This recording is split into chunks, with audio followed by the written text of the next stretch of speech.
Bien, entonces les doy la bienvenida a todas, a todos, a cada uno. Sé que aquí hay muchas educadoras, educadores, ya, que de alguna manera lo somos todos también, ya, no necesariamente porque hayamos hecho, ¿cierto?, una carrera profesional respecto a eso. Así que voy a presentar a, a un estimado amigo que tiene un camino, ¿cierto?, la investigación en el mundo de la educación. Tiene varios libros escritos, es un apasionado de la educación. ¿Ah? Y no voy a decir mucho, vamos a esperar que él lo diga, ¿cierto? Y tal vez algunas preguntas que también ustedes pueden ir formulando en el chat y yo se las puedo compartir. Así que él se llama Alberto Moreno Doña. ¿Mm? Todo lo que quiera agregar usted, amigo, lo puede hacer, ¿ya? Eh, Doctor en la Universidad de Granada, en educación, es docente de la Universidad de Valparaíso, la Escuela de Educación Parvularia. Así que dicho esto, estimado, eh, yo abro esto con la siguiente pregunta, que no obedece a ninguna estructura, simplemente es como para dar el pie inicial. Este encuentro se titula Desde una educación para la servidumbre a una educación para la autonomía. Yo creo que comencemos desde ahí, es decir, ¿cómo te resuena eso? Muy bien, bueno, buenos días a todos y a todas. ¿Se escucha eso? Sí, se escucha bien aquí. Perfecto. Bueno, repito, muy buenos días a todas y a todos los asistentes. Es para mí un verdadero agrado poder, poder conversar con ustedes en estos momentos directamente con Enzo, amigo, compañero de trabajo, a quien admiro mucho y que desgraciadamente en el día a día pareciera ser que cuesta más trabajo conversar que cuando nos encontramos en estos espacios virtuales, ¿no? Entonces, muy agradecido por la invitación a pensar, porque asumo y tengo claro, tengo una profunda convicción de que no tengo ninguna verdad generalizable, pero sí tengo mis verdades y yo voy a dar las mías y a lo mejor después las podemos poner en tensión con las verdades de cada uno de ustedes. También es un agrado encontrarme, que la acabo de ver, con Natalie Arévalo Aróstica, que no veo hace muchísimos años cuando vivía en la Serena. Así que un saludo y un abrazo muy grande para ti, Natalie. Es un placer volver a encontrarte. Eh, eso para comenzar. En relación a tu pregunta, bueno, lógicamente, o a tu incitación a la reflexión, da para muchísimo, ¿no? De hecho, es el marco general de esta conversación. Y quizás podría yo comenzar con una afirmación muy dura, que es, y creo que esa afirmación muy dura nos va a permitir probablemente entrar en un diálogo, y esa afirmación tiene que ver con la imposibilidad a priori, de una educación para la autonomía bajo la lógica del sistema mundo en el que nos encontramos, ¿vale? Creo que esa afirmación, que es muy cuestionable, nos puede permitir eso, tensionar algunas cosas y dialogar. ¿Por qué planteo la imposibilidad de una educación para la autonomía bajo la lógica del sistema mundo en la cual nos encontramos? Yo tengo esto no diría que es un convencimiento, pero sí, yo tengo esta idea porque asumo que la lógica del sistema mundo en la que vivimos actualmente fue originada, después podemos entrar en perspectiva histórica, pero fue originada a partir de la negación de los otros, ¿ok? Cuando uno hace por ahí, podría yo, ¿de dónde viene la lógica del sistema mundo en la cual estamos viviendo actualmente? Uno puede revisar históricamente y llega un momento que también es cuestionable, pero ahí me posiciono yo, llega un momento que es eso que llamamos el proyecto civilizatorio de la modernidad, ¿vale? Con sus tres grandes principios: la libertad, la igualdad y la fraternidad, ¿vale? Cuando uno asume de dónde parte ese proyecto, normalmente es de conocimiento común, situarlo por allá por la Ilustración, ¿sí? Por el siglo de las luces y todo lo que eso significó en términos filosóficos, en términos del pensamiento y en términos de construir un proyecto civilizatorio bajo esos tres principios que mencionaba. Pero si uno va un poquito más atrás, asume que la modernidad como proyecto civilizatorio y el capitalismo como sistema en principio económico, podríamos decir que surgen en paralelo. También es de uso común entender que el capitalismo surge principalmente con la revolución industrial. Yo creo que no. Yo creo, y no es una creación mía esto que voy a decir, sino basado en algunas propuestas, en algunos análisis, yo creo que ambas lógicas surgen juntas, surgen simultáneamente y surgen específicamente en el año 1492, con el genocidio que se comete por estas tierras. ¿Y por qué digo eso? Porque ese proyecto civilizatorio de la modernidad, que no se puede separar del proyecto del capitalismo, tienen como su origen la negación de todos aquellos que vivían en estos territorios. Es decir, la posibilidad de construir ese proyecto basado en la libertad, la igualdad y la fraternidad se hace a expensas de los que vivían acá. La llegada de los europeos les permite construir la certeza de que ese proyecto es posible y de que ese proyecto es expandible por el mundo, porque cuando llegan se miran en un espejo y ese espejo los posiciona en un lugar de superioridad en relación a los que vivían en estos territorios. Es decir, no es posible el proyecto de la modernidad si no es a partir de la negación. Y no hay que olvidar que la escuela, que a lo mejor hubiera sido el título más adecuado, no se me ocurrió llamarlo, decirle a Enzo en algún momento, la escuela como institución escolar es producto de este proyecto de la modernidad. Por lo tanto, también la escuela se produce al alero o es consecuencia de esta negación de la cual yo les hablaba. Todos aquellos y todas aquellas que se alejan, que se separan de ese modelo de sujeto universal que la modernidad planteaba, va a ser un sujeto negado, ¿vale? En términos mundiales. Y yo creo que es la situación en la que nos encontramos en estos momentos. Nosotros, como latinoamericanos, en general, pero podríamos después dar cuenta de muchísimas sutilezas al respecto, nosotros como sujetos latinoamericanos, por llamarlo de alguna manera, nacemos y nacimos al alero de esa propia negación. Y la escuela, la institución educativa formal latinoamericana, tal cual la entendemos, nacen al alero de esa negación. Como mecanismo de defensa, lo que hacemos constantemente en la institución educativa es querer parecernos a ese otro creador del proyecto civilizatorio de la modernidad. Y ese querer siempre parecernos al otro finalmente se termina constituyendo en una negación de nosotros mismos.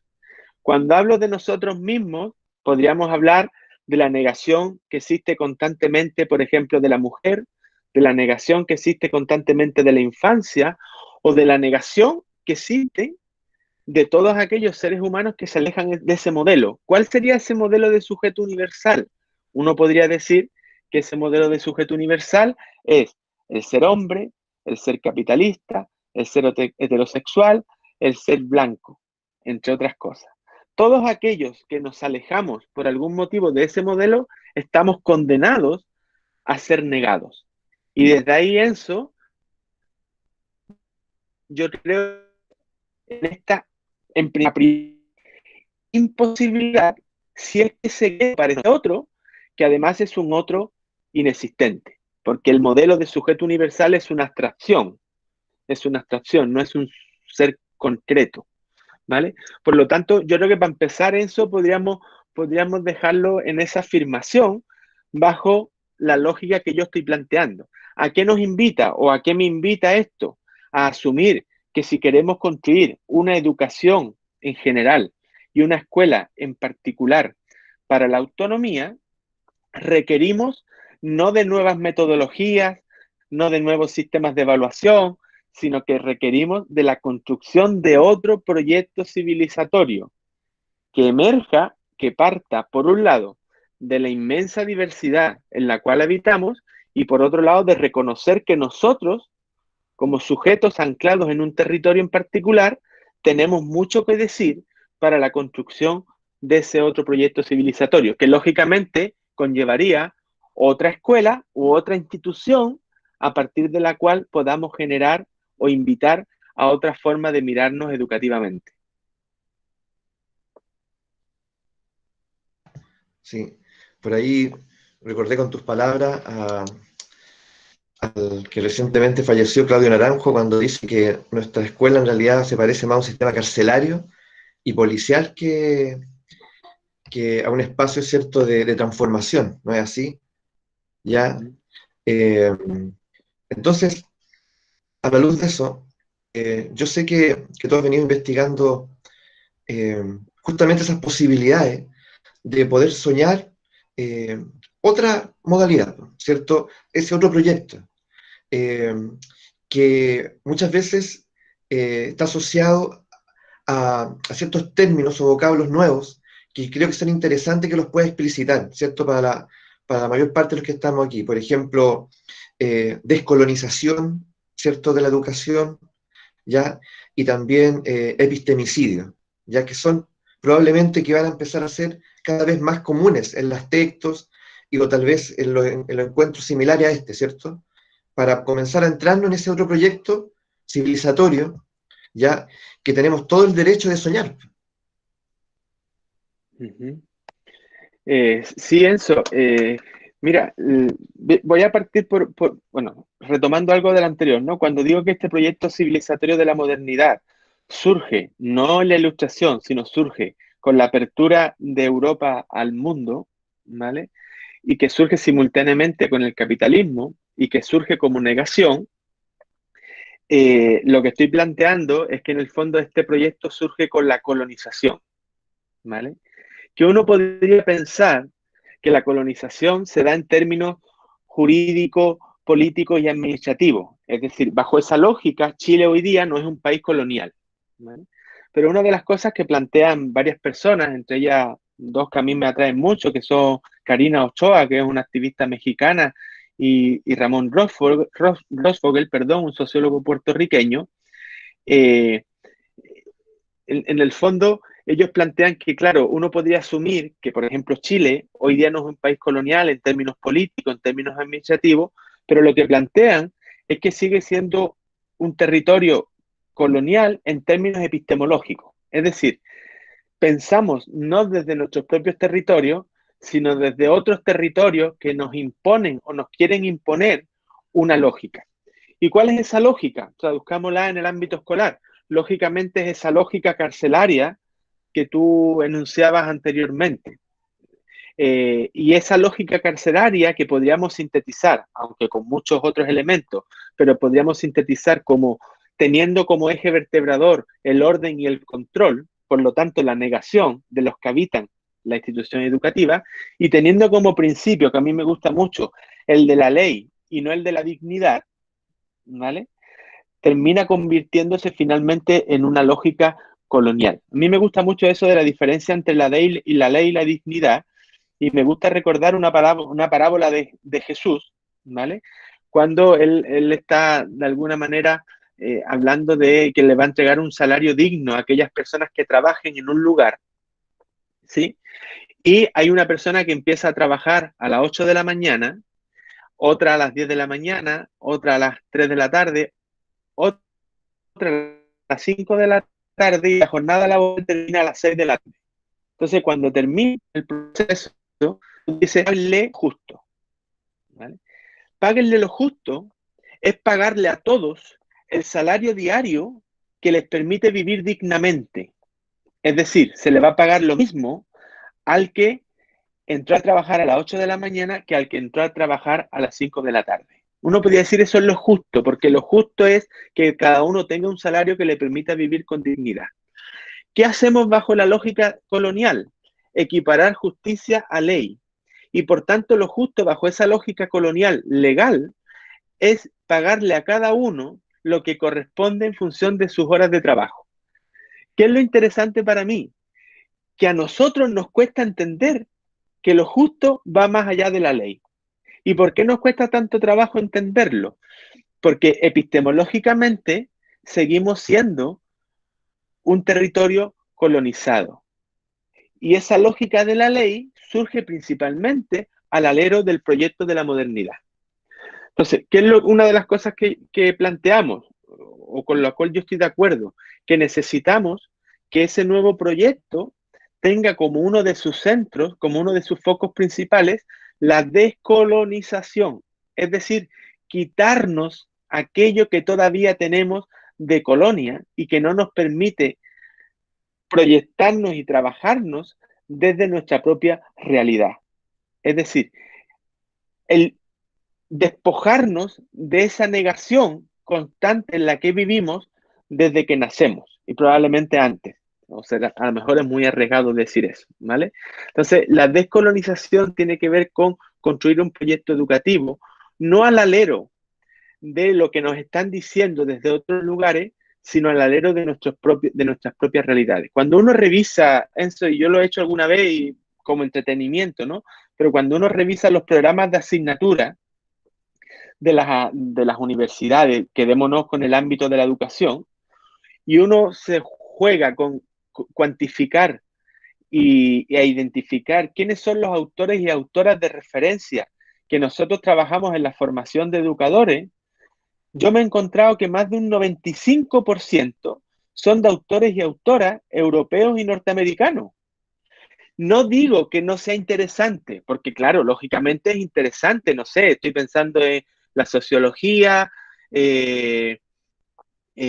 por ejemplo, Bauman es muy interesante, estoy pensando en la pedagogía con Peter McLaren, que son autores revolucionarios, y yo creo que hay que estudiarlos, pero no es posible aceptar que no se haya producido ningún tipo de conocimiento relacionado con la educación desde, por ejemplo, Latinoamérica, desde África, desde Asia. No es posible entender que esos inmensos territorios no hayan producido conocimiento. ¿Y por qué digo esto? No porque no haya que mirar a los autores europeos y norteamericanos, sino porque no hay que olvidar que las teorías que ellos construyeron la hicieron sin tener idea de lo que ocurría en estos territorios. Por lo tanto, lógicamente es una teoría descontextualizada. ¿Vale? ¿Quién es el único autor o uno de los pocos autores latinoamericanos que se mantienen ahí dando vueltas? Uno podría decir que actualmente es Paulo Freire, ¿no? Que da vuelta por ahí, afortunadamente, pero no hay muchos más, no hay muchos más. Y además son casi todos hombres. Entonces uno dice, bueno, no hay mujeres en Latinoamérica, en África, en Asia que hayan pensado el fenómeno educativo desde su propio territorio. Y claro que las hay. No solo hay mujeres y hombres, sino también hay principios. Por ejemplo, estoy pensando en los principios de las culturas indígenas, ¿no? No tendrán nada que ofrecernos en el ámbito educativo. Hoy sabemos afortunadamente que sí, pero es curioso lo que hace la ciencia, porque la ciencia expropia esos conocimientos, por ejemplo en la ecología, se los lleva, le cambia de nombre y dicen, esta fue una creación mía. Y esa no es una creación de la ciencia, eso se llama expropiación. Es decir, al igual que nos expropian los recursos naturales, también nos expropian los conocimientos, las epistemologías. Y desde esa lógica seguimos siendo una colonia. Entonces la descolonización tiene que ver con entender esta lógica y ser capaces de construir nuestro propio proyecto. Yo no lo pongo en términos utópicos, entendiendo la utopía como aquello que no se puede realizar. No, yo creo que a lo más sería, como dice por ahí el amigo Carlos Calvo, sería utópico, es decir, aquello que es muy difícil de realizar, pero que siempre está a nuestro alcance. Entonces, es en términos en relación al ámbito de la pero por otro lado, bajo esta lógica de la descolonización, surge un concepto de un sociólogo portugués, Boaventura de Sousa Santos, que es, él llama epistemicidio, y que tiene que ver un poco con esa apropiación que a la cual hacía referencia. Es decir, el epistemicidio es la aniquilación, la muerte de todas aquellas ideas, de todos aquellos principios y específicamente de todos aquellos conocimientos que han sido generados por ese otro sujeto que no es el sujeto universal. Es decir, los conocimientos de las culturas originarias se aniquilan y eso sería un epistemicidio. Los conocimientos de los niños y las niñas, de las infancias, son aniquilados bajo una lógica adultocéntrica que no los respeta, no los valora y no los legitima. Eso sería otro epistemicidio, ¿vale? El conocimiento que se construye desde las propias comunidades vecinales, por ejemplo, con todo lo que hay ahí, con todo lo que está ocurriendo, por ejemplo, en el mismo Valparaíso a partir de la epidemia, cómo se han organizado, cómo han gestionado el cuidado. Esa lógica, bajo el principio colonial, desaparecen. O a lo más, se expropian, es decir, se roban, no se dicen de dónde vienen y se asumen como una política. Entonces, el epistemicidio haría referencia a esa aniquilación de todas aquellas formas de conocimiento que se alejan de ese principio de la modernidad.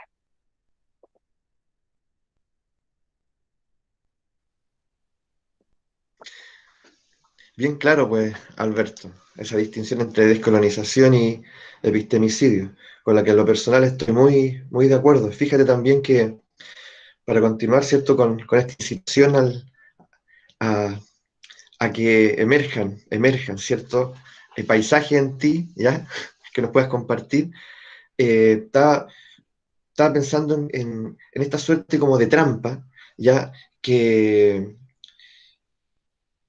en la que nosotros estamos como permanentemente sugestionados o seducidos, donde se trata de hacer creer que ciertas experiencias o ciertas sabidurías o tradiciones, digamos, propias de nuestra tierra, ya están pensadas, ya están elaboradas, ¿cierto? Ya sabemos de eso, ya está publicado. Eh, por ejemplo, este hecho de que todo se escribe acerca de todo, ¿ya?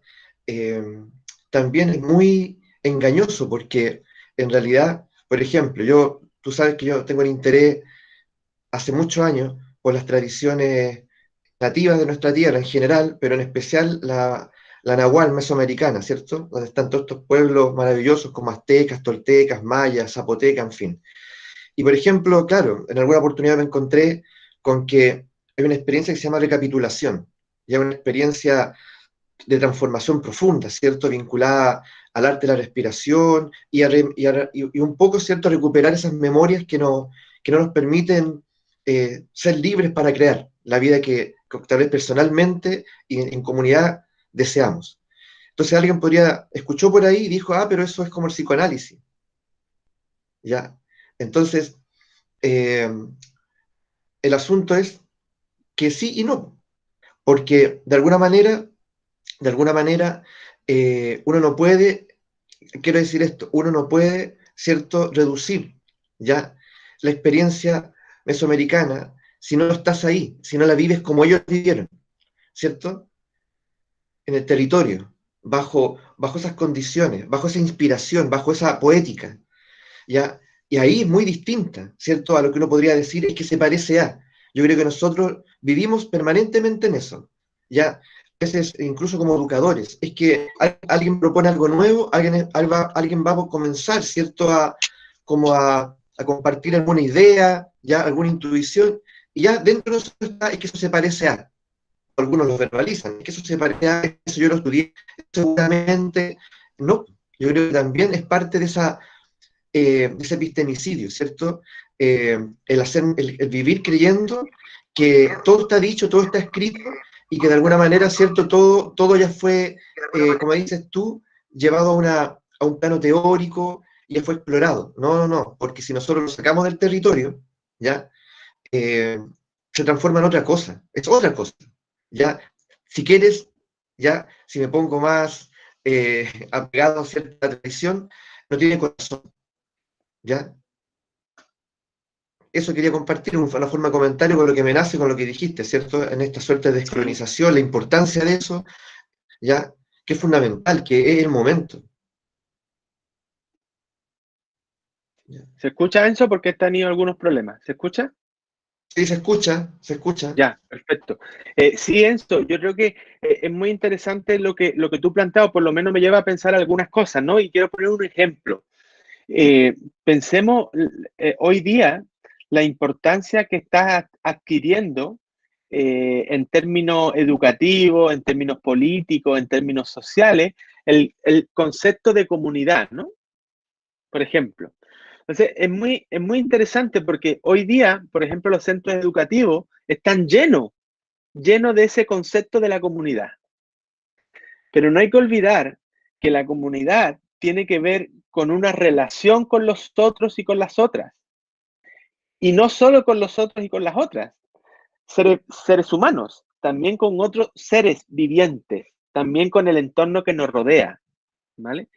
Entonces, ¿por qué digo esto? Porque el concepto de comunidad se trae, y yo creo que es muy interesante que se traiga, pero se olvida que se instala en una cultura que es la cultura occidental o occidentalocéntrica, como llama Ramón Rosfogel, en donde el centro es el individualismo. Por lo tanto, ¿cómo conversa un principio comunitario con una cultura, con una lógica de vida centrada principalmente en el individualismo? Y lógicamente empiezan los choques. ¿Y qué ocurre? Que se termina artificializando el principio que uno quiere proponer. Y la comunidad se planifica, y la comunidad se ordena, y la comunidad se mapea, pero se nos olvida que el centro de la comunidad es la relacionalidad, ¿vale? Entonces, por qué digo esto? Porque claro, cuando uno va, por ejemplo, a otras culturas, pensemos en la cultura bantú, por ejemplo, con el principio de Ubuntu, por ejemplo, bajo esa lógica, ellos no plantean una abstracción teórica, sino plantean una forma de vida. Y la forma de vida se centra principalmente en asumir que que para yo ser, tú tienes que ser. Es decir, si yo te niego, no solo te estoy negando a ti, también me estoy negando a mí mismo. Por lo tanto, el proyecto de la descolonización no tiene que ver con la creación de nuevas categorías, sino tiene que ver con la construcción de otra forma de ser y estar en el mundo. Es decir, con otra acción, con otra forma de operar en esta sociedad en la cual habitamos, con todas las complejidades que eso conlleva.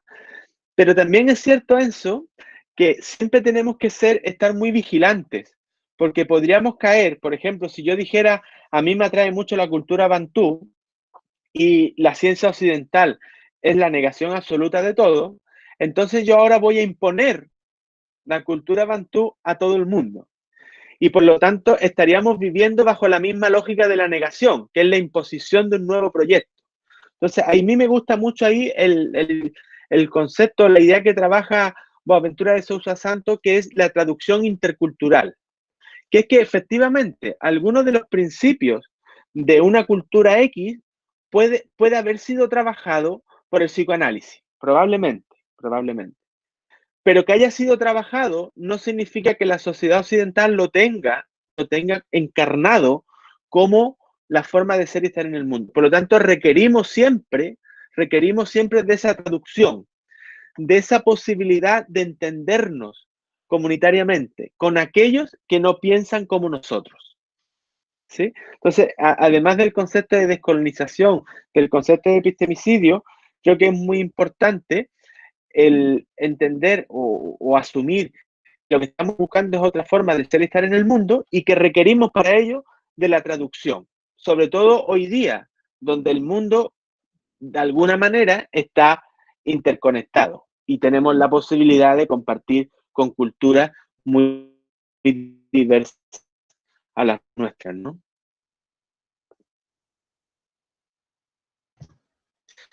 Aquí, mira, a propósito, hay una pregunta que hace Magdalena respecto a lo que se está desplegando ahora. ¿Cómo construir y hacer educación recuperando lo territorial y particular, ¿cierto? Lidiando al mismo tiempo, conviviendo tal vez al mismo tiempo con lo colonial.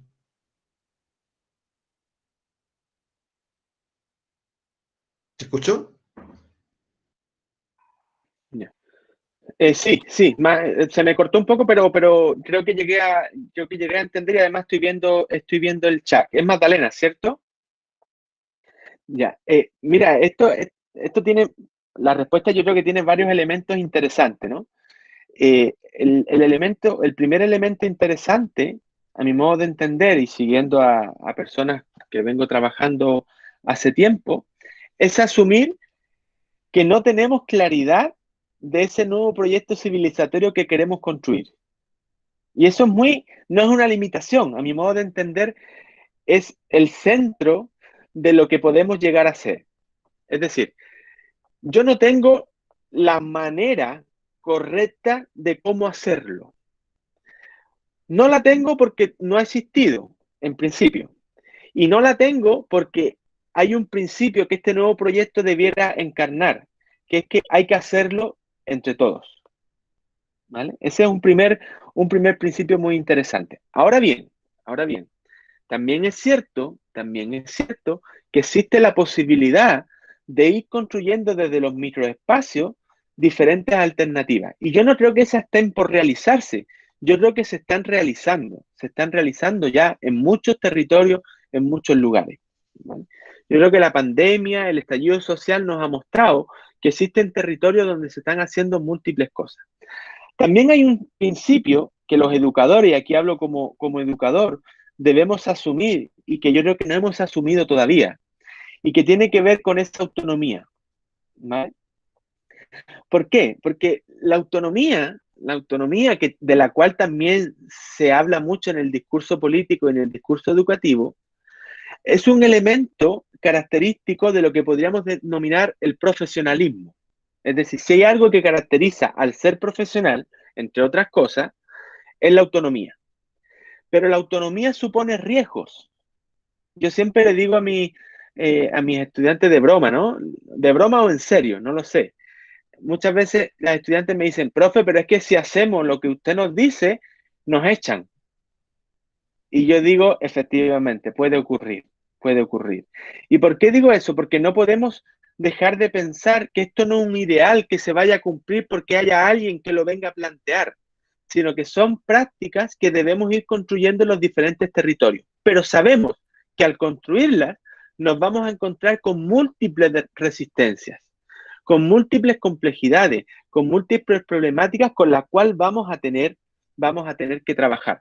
Por eso yo también creo que es muy importante en el ámbito educativo la formación política. No me refiero lógicamente a la formación política en términos de cuál es la izquierda, cuál es la derecha, sino de cómo hacer que ciertos proyectos se puedan constituir también en hegemónicos.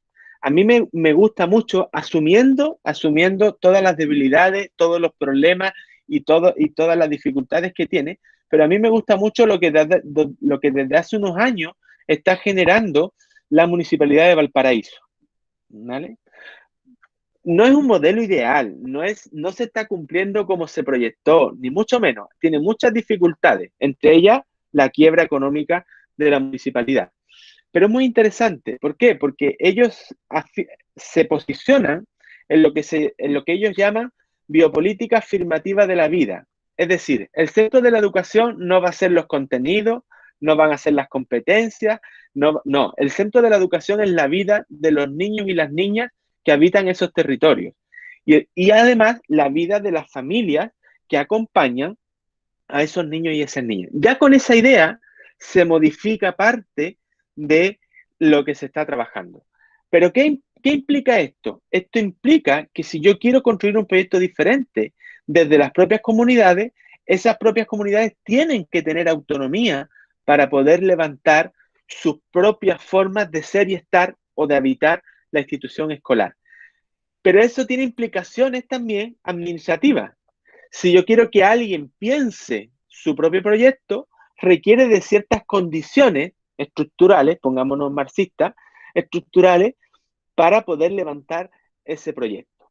Y por lo tanto, desde la municipalidad se piensa, por ejemplo, en liberar algunas horas para que profesores y profesores se puedan juntar a pensar, a dialogar y a construir esa propia, que no es una acción, sino que tiene que ver con los niños y las niñas específicos con los cuales se está trabajando. Entonces, sintetizando, no hay un proyecto alternativo generalizable, ¿vale? Pero sí la posibilidad que desde la autonomía levantemos proyectos que surjan desde lo territorial y desde lo particular, lidiando, como dice Magdalena, lidiando, por ejemplo, con la lógica de las pruebas estandarizadas y todo lo que ya sabemos que ocurre, ¿no?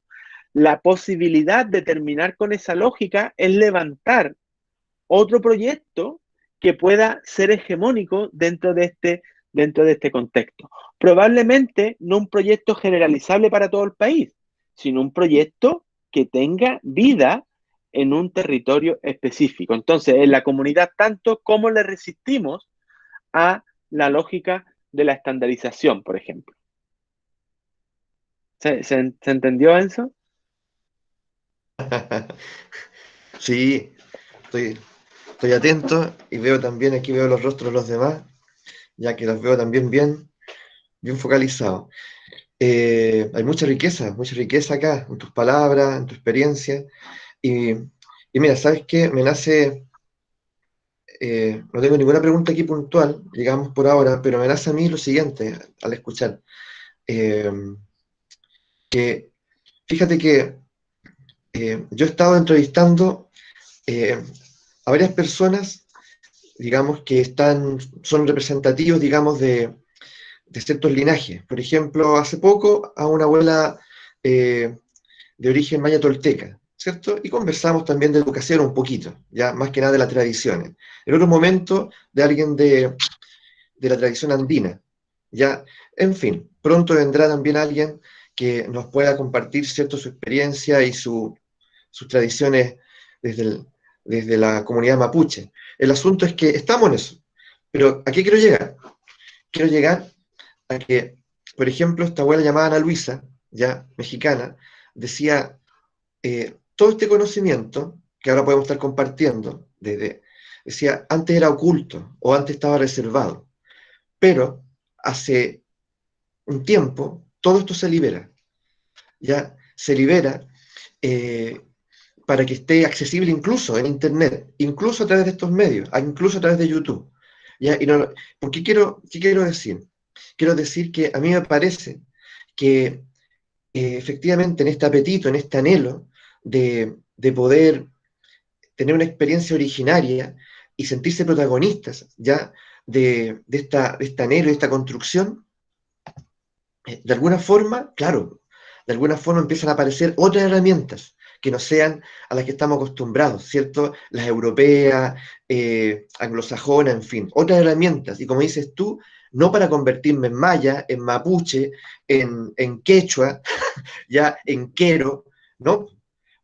Miren lo que hay, miren lo que hay. Y ha estado desde siempre aquí. Y ahí podemos tomar y nos podemos inspirar. Eso quería compartir con ustedes. Y también para incitarte a ti a seguir compartiendo. Sí. Claro, yo creo que muchas veces, Enzo, bueno, no muchas veces, yo creo que no hay que dejar de pensar. Pongámoslo en términos actuales, por ejemplo. Cuando se habla, digo muy actuales, cuando se habla del famoso concepto del neoliberalismo, ¿cierto? Se asume, pongámoslo en términos educativos, ¿no? Y se hace toda la crítica al neoliberalismo desde, por ejemplo, la diferencia entre escuelas municipales, particulares subvencionadas y particulares pagadas, ¿no? Y se dice, bueno, el neoliberalismo como sistema económico es lo que pervierte toda nuestra forma de hacer educación. Yo creo que eso tiene parte de verdad. Yo creo que tiene parte de verdad. Pero no hay que olvidar que el neoliberalismo no es un sistema económico exclusivamente. Porque si fuera así, transformarlo sería relativamente sencillo. El problema del neoliberalismo es que es un sentido común. Es un sentido común. Y por lo tanto, condiciona toda la forma de hacer educación. Y es por eso que los profesores, y a todos nos pasa, a mí también, cuando llegamos a decir, bueno, ¿cómo hacemos el cambio? Casi siempre aludimos a principios que son coherentes con ese mismo sentido común. Es decir, ¿qué dicen las políticas educativas? ¿Más contenido o menos contenido? ¿Más planificación o menos planificación? Y claro, y está bien, yo creo que eso está bien, pero creo que eso no rompe o no posibilita la construcción de otro sentido común, que tiene que ver finalmente con, creo que tú estabas planteándolo explícita o explícitamente, con esas otras formas de vida.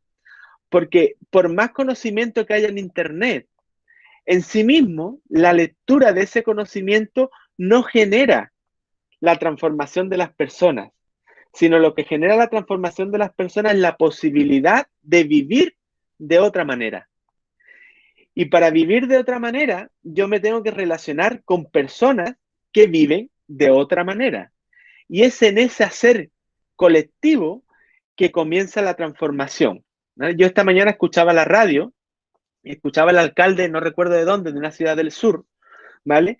Que para argumentar la necesidad que Celestino Córdoba fuera permitido, se le permitiera volver a su comunidad, el argumento era, es que él es un líder espiritual.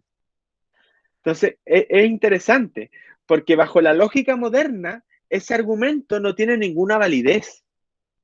Es un líder espiritual y ¿qué? ¿Se entiende? Para mí podría tenerlo, para ustedes también, pero nos cuesta mucho desde la abstracción del conocimiento moderno occidental entender que ese puede ser un principio. Y lógicamente para entenderlo requerimos de la vivencia con esos otros que, por ejemplo, viven la espiritualidad de una manera muy diferente a cómo se vive en la modernidad occidentalocéntrica. ¿Se entiende? Y entonces estamos obligados, ahí sí, a, por ejemplo, terminar con la división entre escuelas municipales, escuelas particulares pagadas y escuelas particulares subvencionadas, porque eso lo que hace es separarnos y no permitirnos vivir en la diversidad de formas de ser y estar en el mundo. Sí, y esto,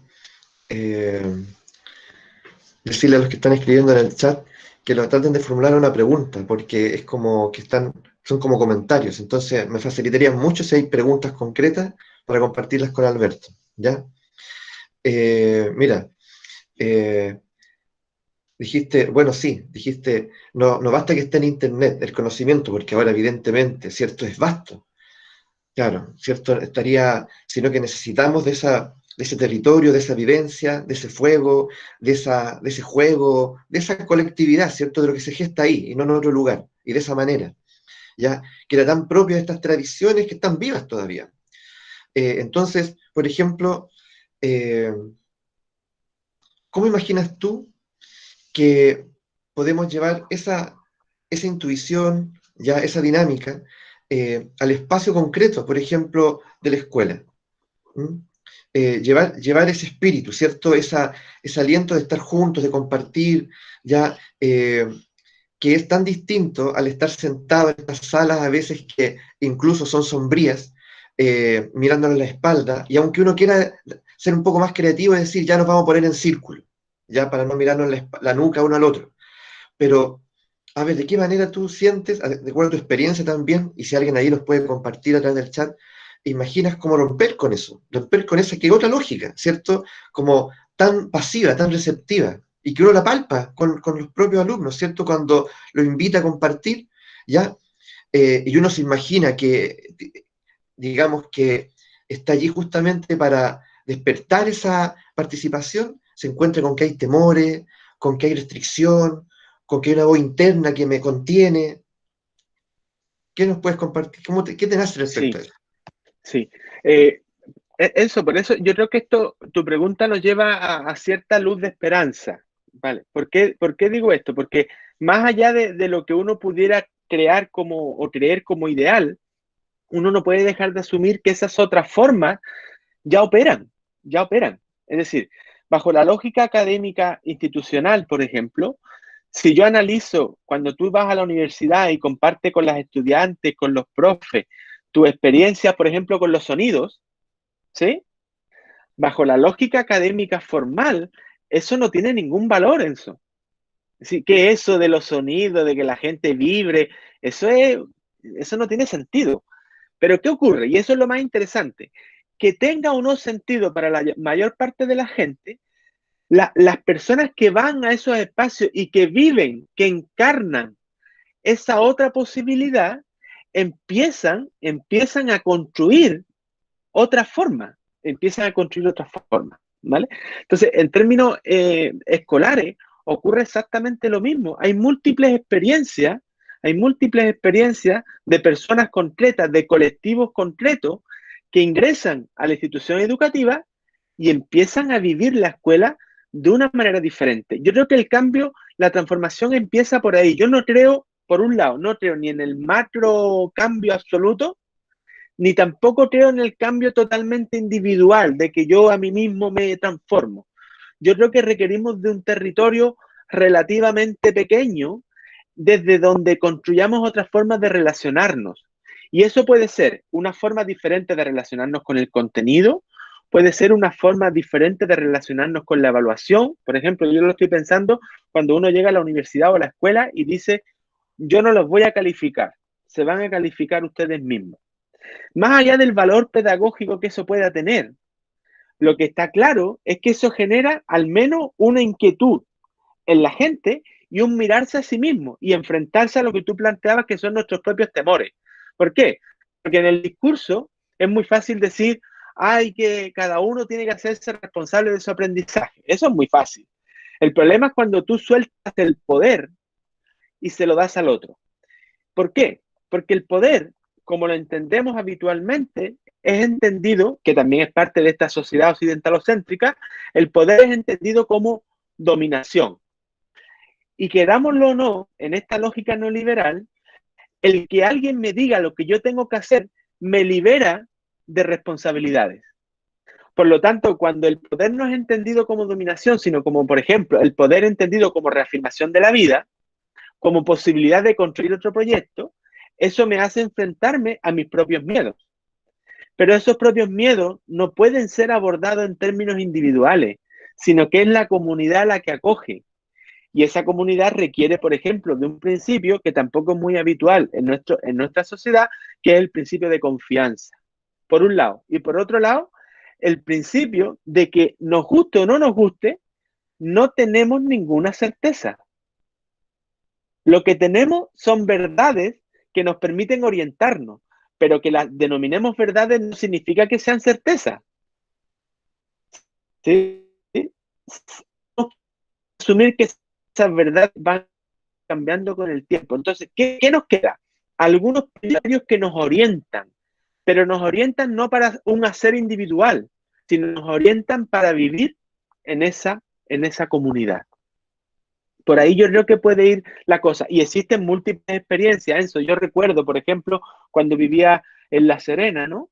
Y lo digo, está Natalie aquí, cercana a ese colectivo, alguien a quien yo admiro mucho, que es el profesor Carlos Calvo, cuando él planteaba en la universidad, por ejemplo, unas prácticas que no tenían que ver con ir a la escuela, mirar, sino ir a las comunidades. Y entonces es muy interesante porque él les decía a los estudiantes, tienen que ir a las comunidades. Y los estudiantes preguntaban, ¿para qué? Para conocerlas. Y es maravilloso porque la primera pregunta de los estudiantes es, ¿y qué hay que conocer? ¿Cómo se conoce? Como si el conocimiento fuera una estrategia, como si el conocimiento no fuera una condición consustancial a lo humano. Entonces, claro, llegan sin saber qué hacer y se enfrentan a la incertidumbre más absoluta. Pero qué interesante, que después de un periodo de mucha incertidumbre, de mucho descontrol, surge el encuentro con el otro. Y el encuentro con el otro es la conversación con el otro, es el diálogo con el otro. Como no tengo una verdad desde la universidad que tenga que imponer, lo único que me queda es conversar. Y en la conversación está el conocimiento. Y ahí surgen muchísimas cosas. Pero por un lado, tenemos que resistir a las obligaciones que institucionalmente imperan. Y por otro lado, tenemos que tener la posibilidad y también el desarrollo personal, no sé cómo llamarlo, de estar abierto a esas otras formas, por ejemplo, de habitar las instituciones educativas.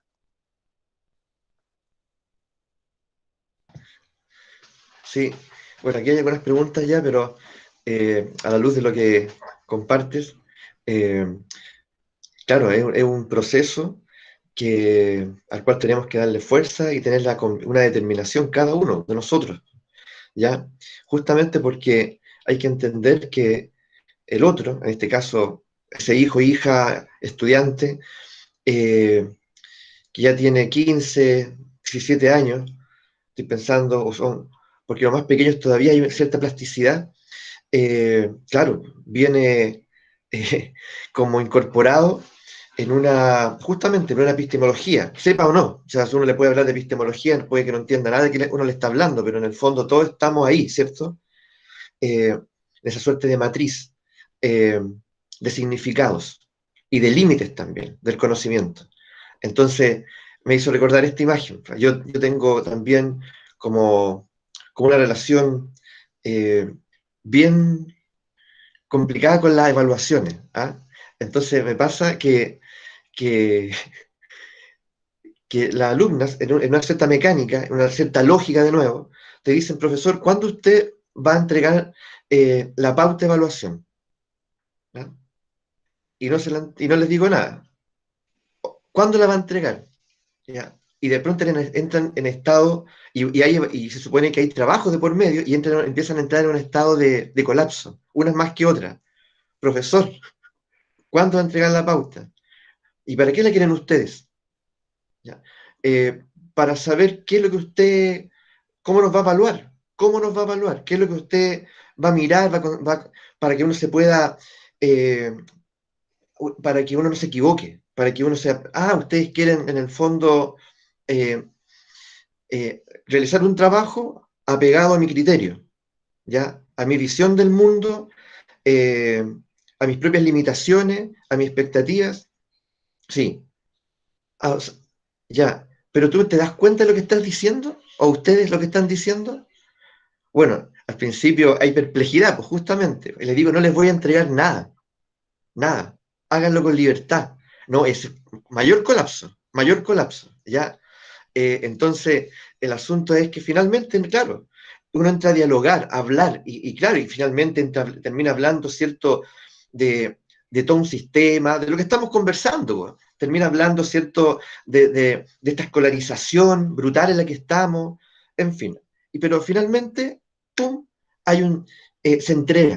se entregan temerosas, miedosas, porque cree que uno casi estuviera mintiendo, que al final igual le va a hacer recaer encima una pauta, ¿ya? Me hace recordar todo eso, porque evidentemente uno como profesor también titubea, po. No vaya a venir alguien a decirme algo a mí también. ¿Ah? Entonces hay que tener valor, po. A eso quería llegar, que hay que tener coraje en este proceso, ¿ya? Porque si uno dice algo y a la primera, ¿cierto?, uno recula, no, po, ¿ya? Y por eso que estoy tan feliz de este momento, ¿ya? Y que seamos varios aquí. Yo por lo menos aquí veo ya 47, 50 reunidos, corazones inquietos. ¿Algunas preguntas, Alberto? Mira, a ver. Déjame retomar algo de lo que planteaste, Sí, eso. sí, Sí, es súper interesante y mira, y al final, y bueno, parto por el final, ¿no? Efectivamente, uno no se puede sustraer de esos propios miedos porque uno no es ningún ser especial que tenga la posibilidad de vivir completamente de otra manera. Es decir, uno también pasa miedo, ¿no? Hay una activista boliviana que a mí me encanta, que es Silvia Rivera Kusikanski, que ella plantea que uno de los principios para poder construir otro proyecto civilizatorio es la transgresión de las normas instituidas. ¿Sí?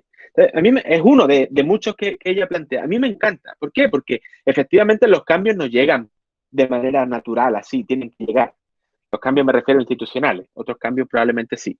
Entonces, requerimos de esa visión política del colectivo de educadores para tener la posibilidad de transgredir las normas instituidas. Y lógicamente lo que tú haces con la evaluación es una transgresión absoluta, absoluta. Y eso tiene riesgos, pero son riesgos que tú estás asumiendo, ¿vale? Y me parece genial. Lo maravilloso es que al asumir tú los riesgos, le estás permitiendo a los otros y a las otras vivir también eso. Y eso es un aprendizaje. El problema, entre comillas, es que es un aprendizaje que tú no puedes reducir a una competencia.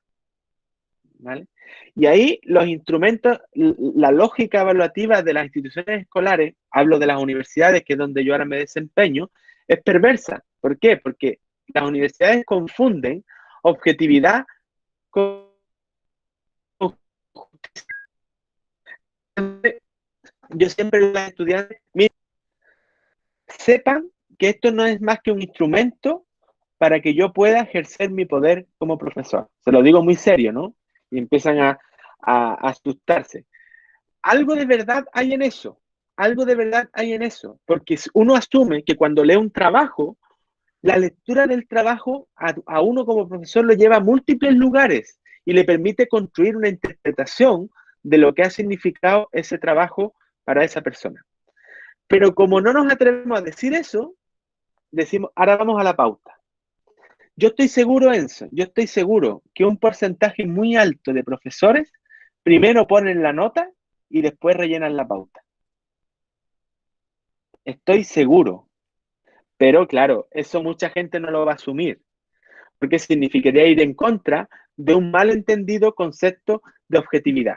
Entonces, bueno, sintetizando, yo creo que lo que tú planteas, ¿no? Me lleva a mí a la necesidad de transgredir las normas instituidas, y eso es un elemento principal para la posibilidad de transformar otra institución.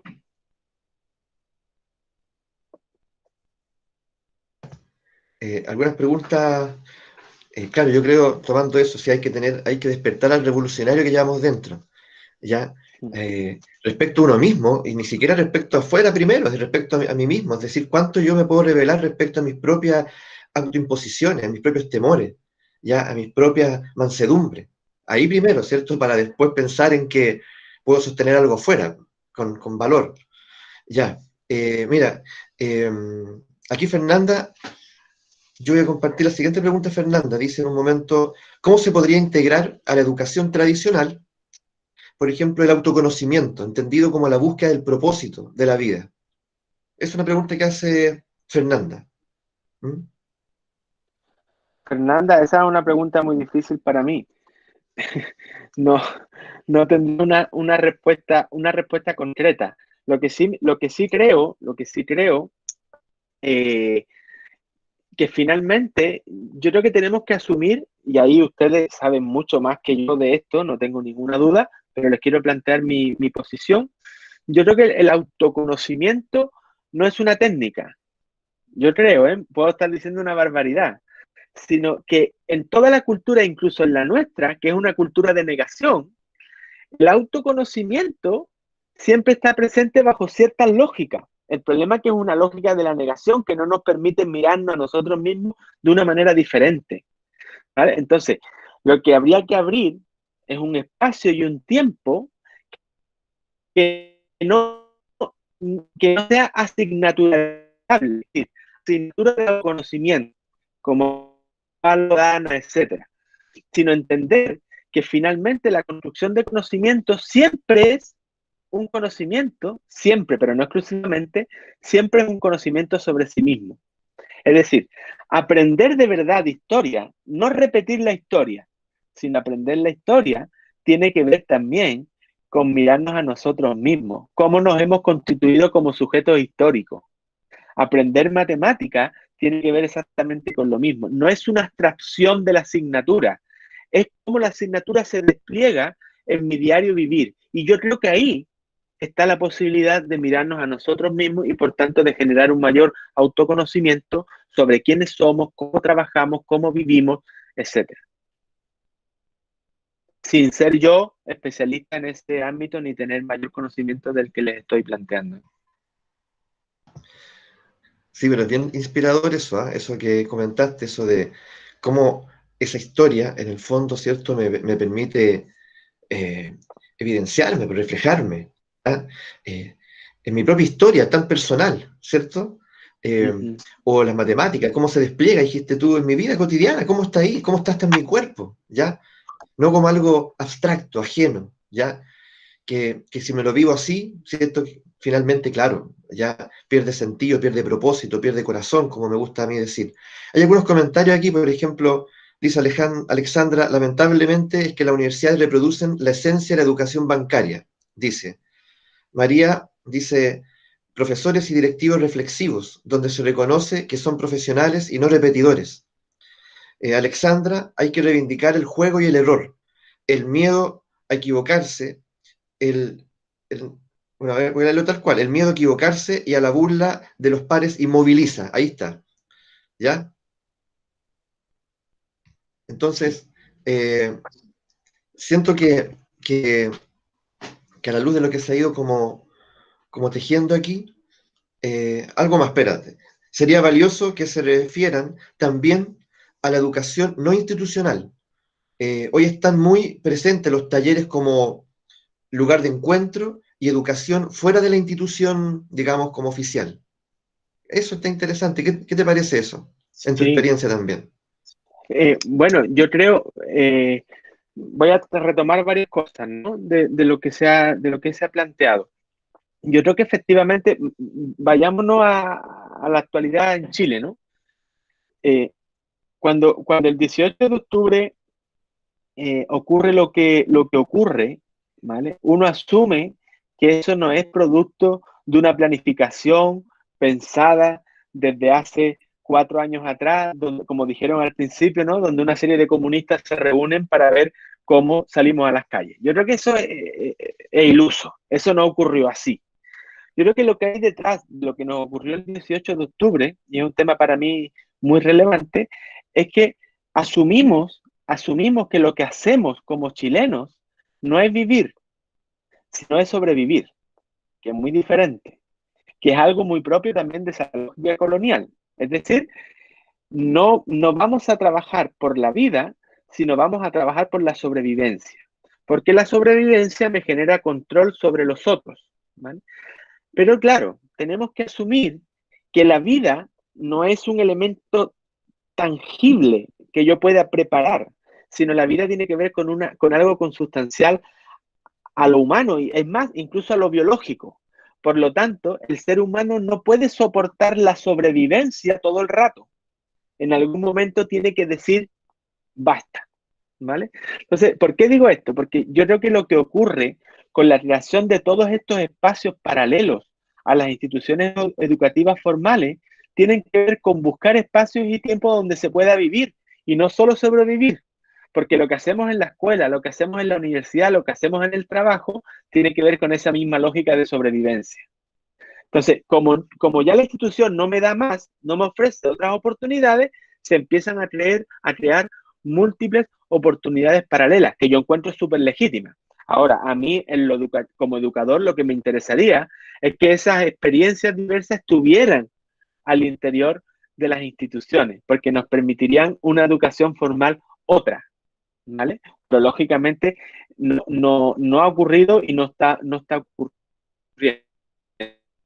Por lo tanto, esa experiencia tremendo, tienen un valor tremendo. Mi única preocupación es que muchas de esas experiencias paralelas estén centradas en el yo, en el mí mismo, y no nos invite a la transformación de la comunidad, ¿vale? Yo soy por ejemplo, un enamorado de la propuesta montessoriana, me encanta, pero no dejo de asumir que actualmente se está constituyendo en un nuevo gueto de aquellos que pueden acceder a otra lógica. Lo que a mí me encantaría, y esos son gustos personales, es que esas otras formas de educación impregnen la escuela, que es a donde asiste el mayor número de niños y niñas de nuestro país.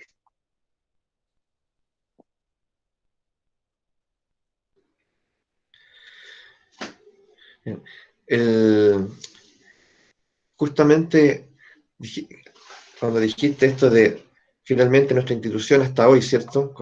Evidentemente con excepciones, termina siendo un espacio donde algo ocurre que, que incluso perdemos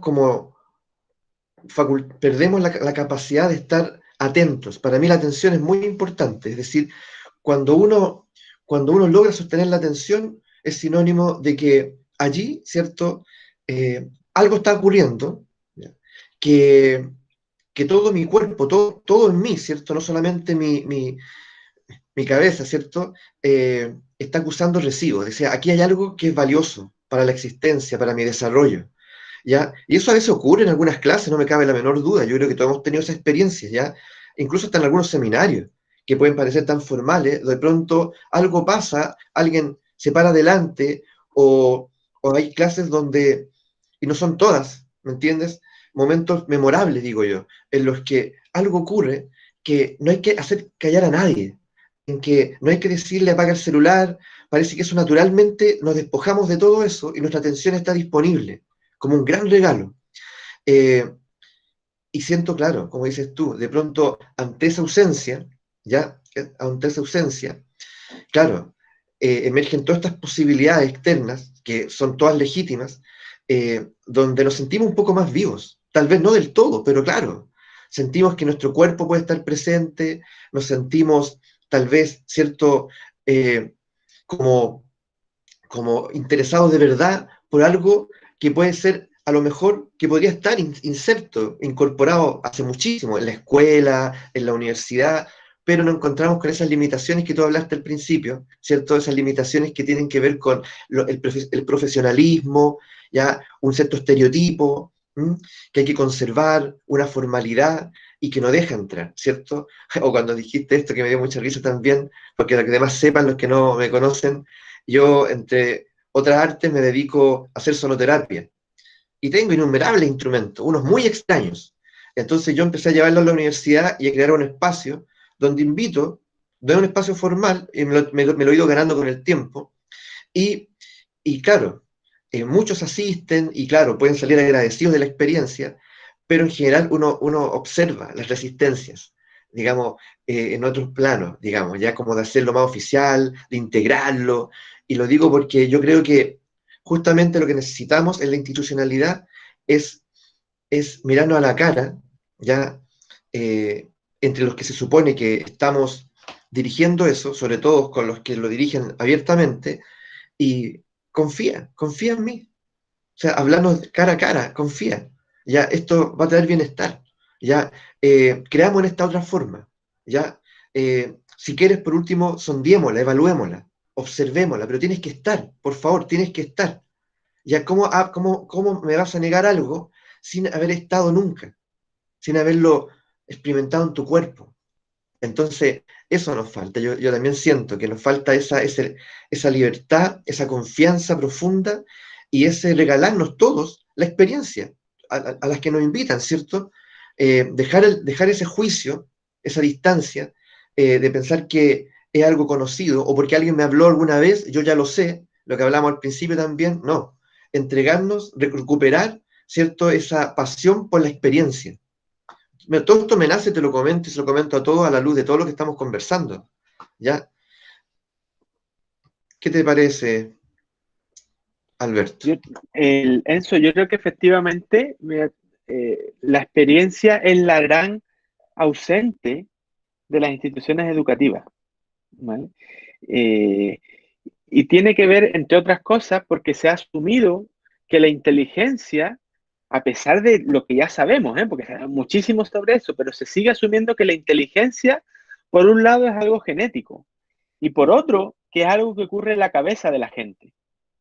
Y para eso, yo creo que las neurociencias nos han hecho un flaco favor, con toda mi admiración por el conocimiento neurocientífico, ¿eh?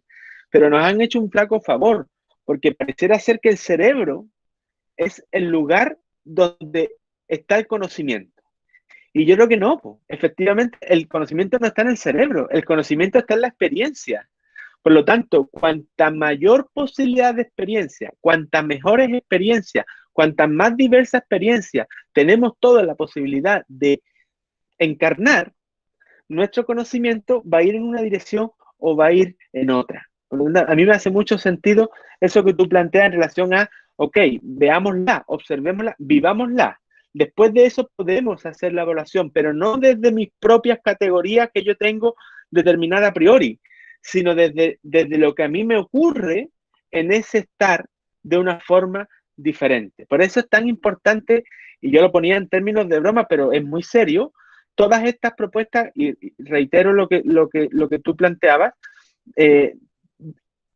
llamémosla, seamos muy coloquiales, locas que aparecen en las instituciones. Porque esas experiencias locas lo que nos permite es entrar en otra experiencia diferente a la cual no estamos habituados. Con esto no quiero decir que esas experiencias sean la solución, pero sin duda es otra forma de acercarse al conocimiento. ¿Qué ocurre en las instituciones? Que el único conocimiento que validamos y legitimamos es el conocimiento científico. Y yo creo que es maravilloso el conocimiento científico, a mí me apasiona. Pero hay muchos conocimientos que no son catalogados dentro de la lógica del conocimiento científico y que no por eso pierden valor. Porque el conocimiento se valida en función de los contextos, no en función de las abstracciones. Entonces, en términos, por ejemplo, en términos contextuales, uno podría decir que el conocimiento de las comunidades originarias hasta el momento es el conocimiento más acertado para tratar el tema de la destrucción del medio ambiente. No hay otro. La ciencia lo que ha hecho es ir expropiando e ir sacando para explicarlo de otra manera. Pero aquellas comunidades que han sido capaces de vivir en equilibrio y en sintonía con eso que podemos llamar naturaleza, son las comunidades originarias. La comunidad, Occidente lo único que ha hecho es cargarse todo el rato a ese hábitat donde se desarrolla. Por lo tanto, y hay otro principio para mí importante, la incorporación de otros saberes que no tengan que ver solo con el conocimiento científico. Porque todo conocimiento viene tamizado, viene cruzado por aquellos lugares donde se producen. Por lo tanto, necesitamos otros lugares para validar otros conocimientos también. Totalmente, mira, aquí quiero compartirte, seguramente lo estás viendo acá también en el chat, dice el Naranjo, Iniciativa Waldorf, y las experiencias de iniciativas Waldorf donde movilizan a la comunidad e implican un tremendo trabajo desde esos maestros y familias para sostenerlos. No pretenden ser un gueto, pero sí un pequeño, pero potente movimiento para el cambio, relevando la integralidad del ser y la importancia del experienciar. Abajo, Albert Einstein, ¿cierto? Decía, ¿cierto? Menciona Natalie, el aprendizaje es experiencia, todo lo demás es información. Sol, a su vez, ¿cierto? Dice, a veces en mis días pesimistas, creo que sería mejor cerrar todas las escuelas y hacerlas de nuevo, administraciones, municipalidades y ministerios de educación incluidos. Ya, ya, ahí, bueno, interesante. Voy a partir por el pesimismo, ¿vale? Más allá de las bromas.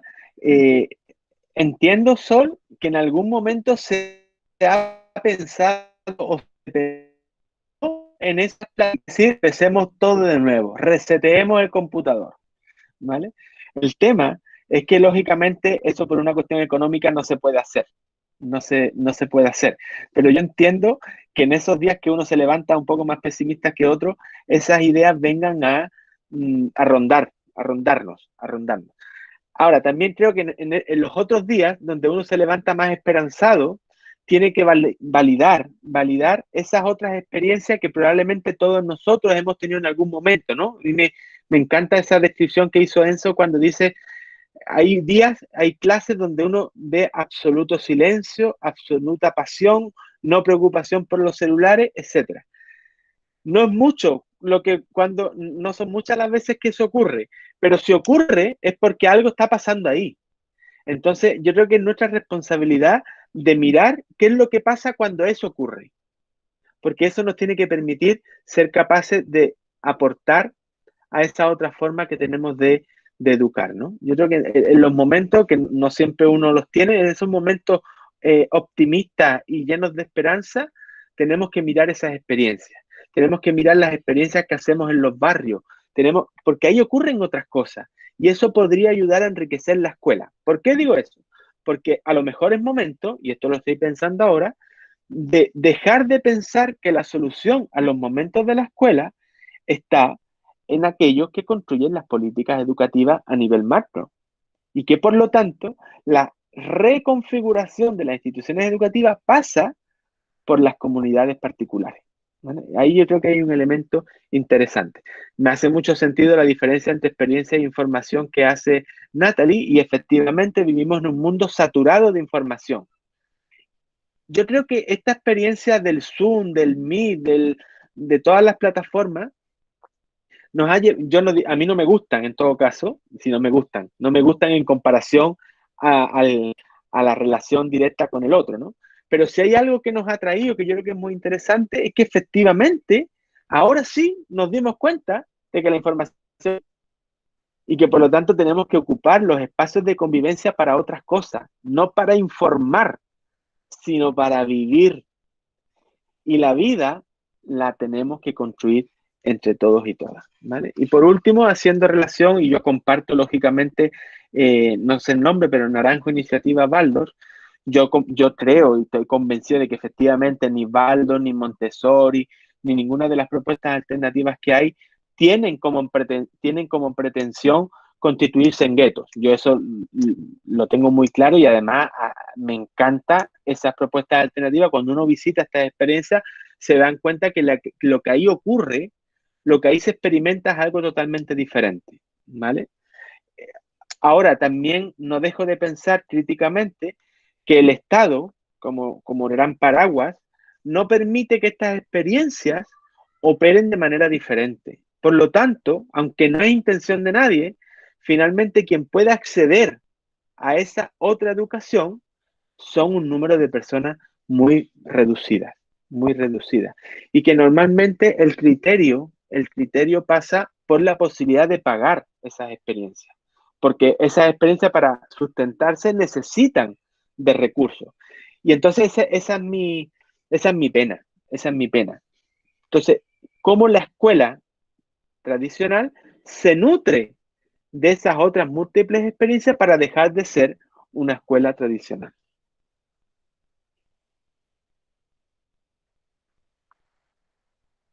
Estaba leyendo acá un chat, ya vamos a ir terminando, o sea, podríamos, en realidad, ya, seguramente nos vamos a coordinar en otra oportunidad para volver a encontrarnos, Alberto. ¿Estarías tú disponible? Totalmente eso. Ya, mira, aquí comenta Bárbara, seguramente lo estás leyendo ahí, lo voy a leer en voz alta, ¿ya? Sería interesante que estos maravillosos modelos alternativos como Montessori y Waldorf ya también consideraran aquella educación que se desenvuelve en contextos CENAME o centros penitenciarios de menores, a pesar de lo que son, a pesar de que son modelos innovadores y muchísimo más útiles en relación a nuestro sistema regular. Se me hace complejo llevar estos lineamientos a una educación de la que pocos se hacen cargo, una educación que se diferencia de otras. Realmente no tiene cambios estructurales.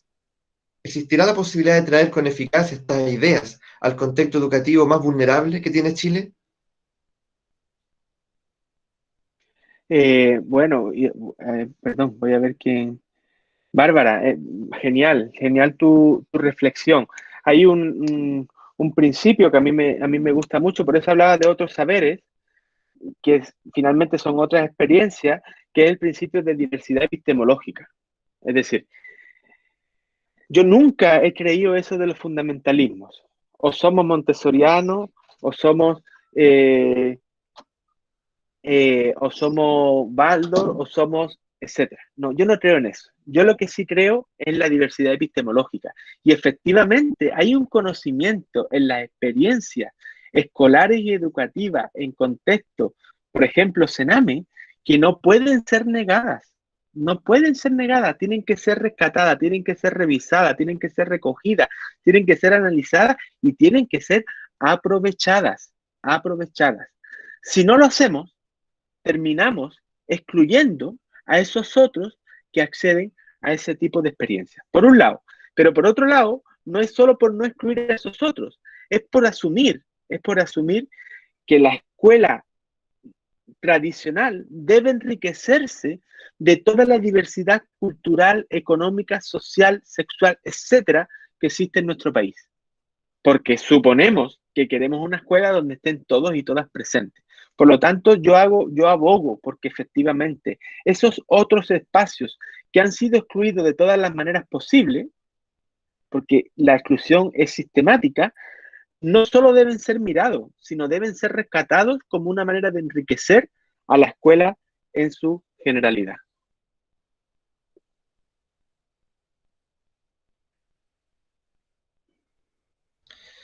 Ya, estimado Alberto, estamos llegando al cierre de esta jornada con el corazón bien llenito y espero que también sea así en ustedes, ¿ya?